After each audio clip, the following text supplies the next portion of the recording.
5 horas. Já começou. O seu já começou? Não, o seu. O meu. Oi, gente, a gente tá meio atrasado porque a gente tá aqui organizando os... Será que começou? Começou. Mas não importa, porque depois as pessoas vão assistirem depois, né? 3 horas lá, dá um tchauzinho. Oi, gente, tudo bem? Tô esperando aparecer pra mim pra eu entrar também. Você quer que aproxime mais? Não, Eu acho que tá bom, né? eu acho que tá bom. Se o áudio o pessoal tiver achando deve estar que o áudio escutando, só fecha aqui a tá porta. bem. O pessoal, não, 3 horas, eu não sei se... É que você não tá aparecendo. Eu não tô aparecendo ao vivo pra você? Não tá aparecendo pra mim. Mas eu tô ao vivo, não tô? Mas ninguém Tá, fala, mas será que você tá ao vivo de teste? tô. Alguém entrou? Alguém entrou. Então vai aparecer aqui em algum momento. Aí eu entro. Aí você Vai aparecer. não tem problema, é isso. Perfeito. Só encosta a porta aí pra poder conversar com a doutora Dani. Deixa eu só contar um pouquinho pro pessoal que tá em casa. Ah, ficou melhor? Ficou melhor, Tá bom. Eu hoje estou tendo o prazer de vir na doutora Dani porque eu marquei consulta para a nossa pesquisa, né, da causa do meu AVC. Estou tendo o prazer de fazer ao vivo, né? Isso. É a primeira vez, eu estou no consultório dela, um consultório novo, maravilhoso, o Instituto de Sinapse. E eu queria mais contar um pouquinho, conversar um pouquinho sobre como a gente se conheceu na realidade, assim. A gente se conheceu pelas redes sociais, né? Vamos começar por aí. Por aí, E aí a gente marcou, né? Você marcou da gente conversar para se conhecer mais e saber como é que eu poderia ajudar na associação também, né? E aí a nossa conversa, que ia ser uma coisa rápida, durou... Porque eu queria saber muito, eu sempre pergunto, e é uma coisa que eu vou perguntar agora para todo mundo saber, primeiro, por que neurologia? Como é quem é a Dani? Qual a história da Dani? Então, foi essa uma das primeiras perguntas que você me fez, né, pra conhecer mais, é que você apareceu. Foi uma das primeiras perguntas que você fez e na verdade, quando eu era acadêmica de medicina, eu já quis ser tudo. Pediatra, ginecologista, você vai gostando das coisas, né? Mas eu sempre fiz pesquisa na área de neuro, então era uma coisa assim que eu já tinha um contato maior. Mas com certeza uma das coisas que me motivaram, assim, depois que eu fui conhecendo, que a gente entra na faculdade sem saber nada de muita coisa, até da vida, assim, a gente entra muito jovem, né? Até para tomar decisões. É difícil. Mas com certeza foi o fato de ter na família uma coisa muito marcante, né? Que foi a história da minha avó. Então, minha avó teve um AVC hemorrágico, ela era uma hipertensa de difícil controle, e ela teve aquele tipo de AVC que rompe ali uma artéria e causa um sangramento dentro do cérebro. Só que ela teve um sangramento muito grave, né? Ela já tinha tido um infarto, então ela já tinha uma série de outros fatores que culminaram com aquela situação de AVC. E que foi muito mais marcante é que ela não morava comigo, ela morava numa outra cidade e ela estava de férias com a gente e ela teve um AVC na minha casa. Eu tinha uns 5 anos e eu lembro de tudo, assim, ela teve um AVC na minha frente. Foi traumatizante pra você. Ela teve um AVC na minha frente, assim, aí um dia ela foi e não voltou mais. Então, assim, essa é a história. E aquilo marcou ao ponto de, quando foi fazer a faculdade, você pensou muito sobre isso? Pensei sobre isso também. Foi uma das coisas, né? Não foi o único motivo, mas tem um papel, com certeza, envolvido. E aí, fazer a faculdade de neurologia para você te remeteu muito lembrança dessa época, talvez uma possibilidade de ajudar outras pessoas ou de salvar. Você ficou com algum sentimento que você podia fazer a diferença? Eu acho que muito disso, sabe? Esse sentimento que eu poderia ajudar pessoas para que não acontecesse o que aconteceu com a minha avó, né? Para que elas não precisassem passar anos ali sofrendo, com ter infarto, problema de pressão e tudo mais, até chegar no momento que realmente... E ela era super jovem, ela devia ter uns 59, Nova 60. Mesmo, Nossa, e você era menina, né? Então, menina, 5 anos. Então, olha que coisa marcante que foi pra você. E o dela teria sido um hemorrágico. Foi um hemorrágico. O dela foi totalmente associado a uma pressão alta que nunca foi controlada. E aí eu queria perguntar assim... Você quer aproveitar e me convidar? Ah, te convido, boa! Aqui, né? É. Aqui? É. Não. Não, eu tenho que pedir pra participar, A gente, a super influencer aqui. Ó, aí você me aceitou. Agora eu entrei. Agora de novo. Live veio rápida, porque a doutora Dani tem um paciente, a vida dela é comigo. Doutora Dani tá grávida. Aqui. Olha lá. Pronto. Agora vou tirar o fora. Então, só para dar um resumo aqui, eu estava conversando com a doutora Dani sobre como a gente se conheceu pelo Instagram, provavelmente, redes sociais, e que eu acabei conversando com ela numa noite para saber se ela queria se interessar pela associação e acabei descobrindo que um dos motivos que a fez ser uma neurologista e cuidar muito de AVC, porque você é muito específico em AVC, Isso. Né? Quando eu terminei a neurologia, você pode escolher algumas áreas que você tem interesse mais em fazer, né? E também foi a mesma coisa, eu gostava de várias coisas, né? Tanto que eu faço outras coisas em neurologia também.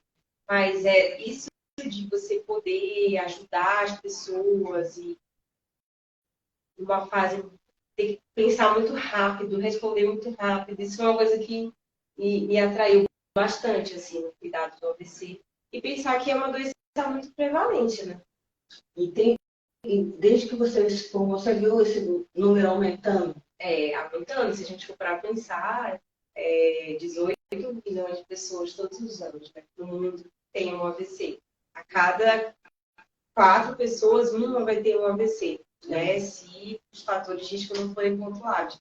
E o mais interessante é que os fatores de risco, 90% dos fatores que causam AVC são evitáveis. Então, você conseguiria evitar 90% das causas de um AVC se você tratasse. Mas da saúde. A questão, até conversando isso com a doutora Sheila ontem, é como educar toda uma população de mudança de hábito, né? Tanto que a maioria desses 90% dos fatores, né, eles estão associados a mudanças no estilo de vida. E aí, isso também foi uma outra coisa que eu decidi fazer. Né? Então, em Harvard surgiu ali uma linha que seria a medicina do estilo de vida. Na verdade, não é uma especialidade médica, é um suporte às especialidades para como fazer que o seu paciente mude o estilo de vida. Então, intervenção, exercício físico, atividade física, alimentação, sono. Então, tudo isso de uma forma a fazer com que o seu paciente, de fato, tenha uma aderência maior. Né? Porque eu falo para você assim, Cris, você tem que fazer exercício, é uma coisa. Eu falo, vamos lá, Cris, como é que é a tua rotina? Aí vamos tentar encaixar, pensar isso aqui, uma escada, isso, entendeu? Então, essa foi uma outra coisa, pensando nesse outro lado, né? Quando a gente pensa em AVC, a gente pensa em emergência. Tem a vida após AVC, né? Que requer mais cuidado, né? Por exemplo, hoje eu vim fazer uma consulta da doutora Dani, porque eu ainda investigo a causa do meu AVC. E aí tinha uma suspeita de um fórum. Isso, um fórum meu patente. Isso. E que, graças a Deus, a boa notícia é que não, mas... Então, mas assim, eu queria que você dissesse a importância dessa investigação. Com certeza, porque você pensa que o ideal é que você nunca tenha nenhum AVC, né? Então, o ideal é a gente trabalhar com o que a gente chama de prevenção primária, que é você evitar que a pessoa tenha um primeiro evento. Mas da vez que a pessoa tem um evento, a chance dela ter um segundo evento é muito alta. Principalmente se você não descobre qual foi a causa, né, desse evento. Tratar fator de risco você tem que tratar sempre. Mas existem uns mecanismos que causam o AVC que requerem tratamentos diferentes. Por exemplo, se a Cris tivesse um forame oval, ela poderia ser uma candidata ao procedimento que fecha essa comunicação. Se tivesse uma arritmia, talvez ela fosse candidata a usar um anticoagulante. Então, muda o tratamento, né? Eu acho que essa é uma coisa mais importante para quem assiste a gente, que geralmente são os AVCistas, é para não ter um segundo evento que pode deixar a pessoa mais debilitada. Isso, pode deixar a pessoa mais debilitada. E aí, o que é difícil pode ficar pior. Com certeza. Um AVC aumenta a chance do próximo de 13%, caso você não faça, né, Só que isso varia, tem fatores que aumentam a chance, tem uns que você só vai ter uma vez e não tem uma chance tão grande de ter que ficar tendo. E hoje, assim, a questão do pós-AVC, não só na parte médica, em termos de reabilitação, o que você tem visto de novo? Assim? A gente tem bastante a parte da neuroestimulação, né, com dispositivos, estimulação magnética, a própria mão, né, que tem tido alguns resultados também. Mas é uma associação de fatores, né? Eu gosto sempre de falar que a gente precisa alinhar as expectativas, no sentido de que não é uma coisa isolada, né? É uma somatória de fatores. Não vai adiantar você investir numa super tecnologia se você não dorme bem. Se você não dorme bem, seu desempenho físico não vai ser bom. Não vai adiantar fazer você não vai ter o melhor resultado que você poderia ter se você, quero fazer fisioterapia. Não, vai fazer a fisioterapia, que é super importante, que é o feijão com arroz. Uma fisioterapia é o feijão com arroz, né, da reabilitação. Tem que ter. Mas se você não se alimenta tão bem, aí você não tem proteína para o seu músculo ganhar força, tônus, para te ajudar, né, nas dificuldades e superar isso através da reabilitação. Então, é uma somatória de fatores. Né?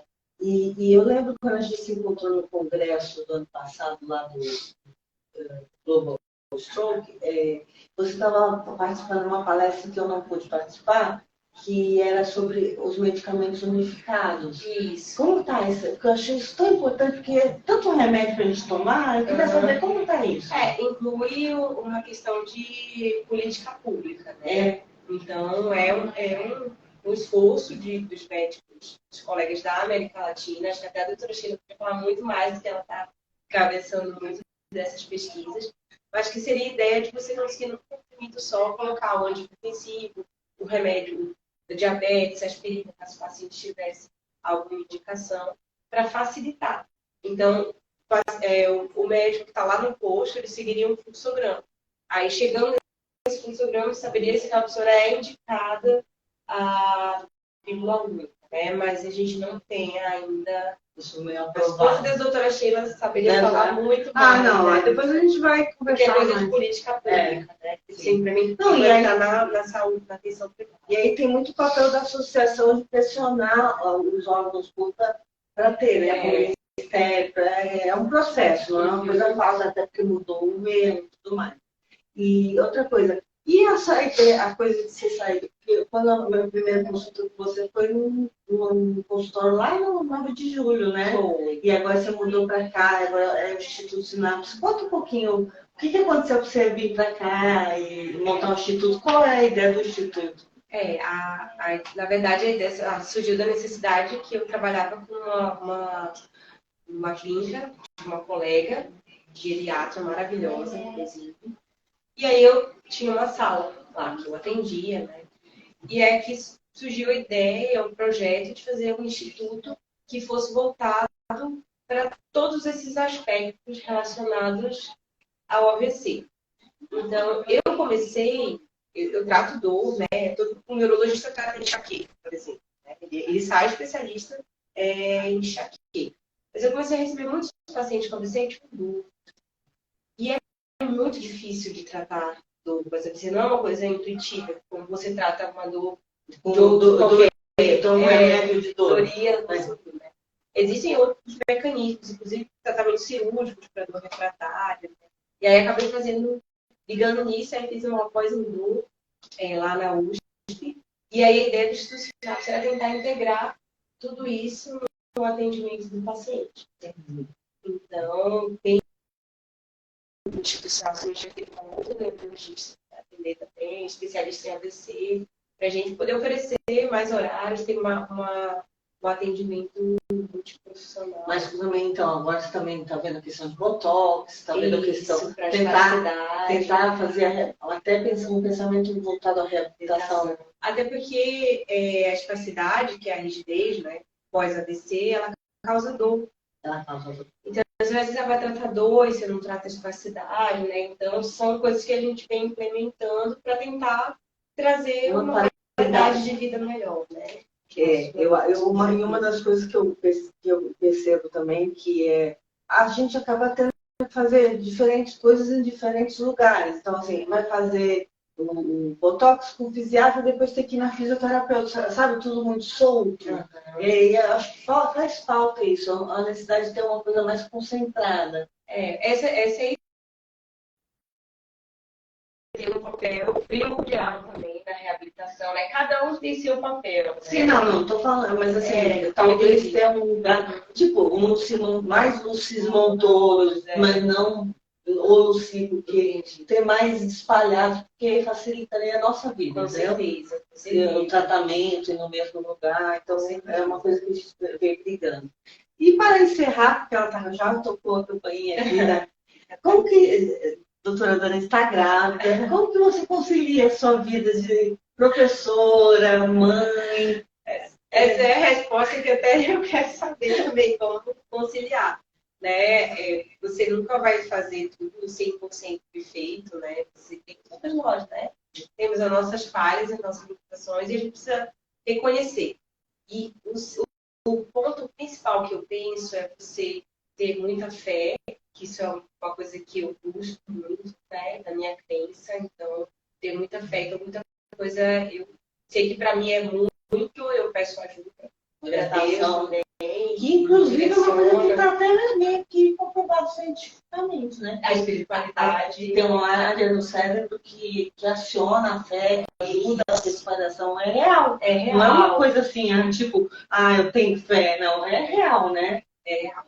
E do ponto de vista do dia a dia, né, da prática, né, além disso, o que a gente faz é isso, é entender aquilo que é o nosso limite, saber isso do nosso limite, assim, aquilo que é indispensável, né? Então, na minha vida, o que é indispensável que eu não posso falhar, né? Que é uma responsabilidade. Falhar até posso, porque todas nós falhamos, né? Mas, assim, aquilo que eu devo evitar falhar. E aí tem outras coisas, assim, o armário que não está tão bem arrumado, não sei o que não está do jeito. Não é verdade, não é primordial. Não dá pra fazer tudo. Não dá pra... Você tem que focar fazer naquilo que algumas escolhas, né? Todo dia são algumas escolhas. Olha, foi um prazer vir no Dia da Mulher fazer essa consulta. Para mim também é um alívio que eu saí daqui sabendo que eu não vou ter que fazer a cirurgia cardíaca. E eu queria te dar um abraço por tudo que você tem feito pela associação. Imagina. Obrigada. Obrigada a vocês, né? Eu espero que a gente vai ter mais conversa durante esse ano, muitas coisas a gente está programando aí. Mas era só para, assim, um dia simbólico de estar com a minha neurologista do Dia da Mulher. Isso também é importante. E eu quero agradecer também, né, por você ter escolhido, né, para conversar sobre a AVC, para fazer parte da associação. E esse voto de confiança, né, que é um voto de confiança que eu recebi. Parabéns pelo que vocês fazem, né, pela garra que vocês têm e por estar sempre com esse sorriso. Você pode encontrar a Cris em qualquer lugar. Ela não desse jeito, sorrindo para a vida. Né? A vida continua, né? E a gente tem que tentar achar. Eu gosto, assim, a Dani para mim é uma parceira, como o Rodrigo, Guilherme, outros médicos, tem a doutora Sheila, tem uma galera que está trabalhando fortemente para ajudar a gente. Eu sou grata porque a gente sofreu esse acidente, mas a vida precisa continuar, com né, certeza, Dani? Precisa continuar da melhor maneira possível, né? E o sorriso no rosto é um passo importante para continuar a vida da melhor maneira possível. Então, continuemos sorrindo. Com certeza. Beijo para todo mundo. Tchau, até a gente. próxima. Até a próxima. Tchau. Como é que se encerra?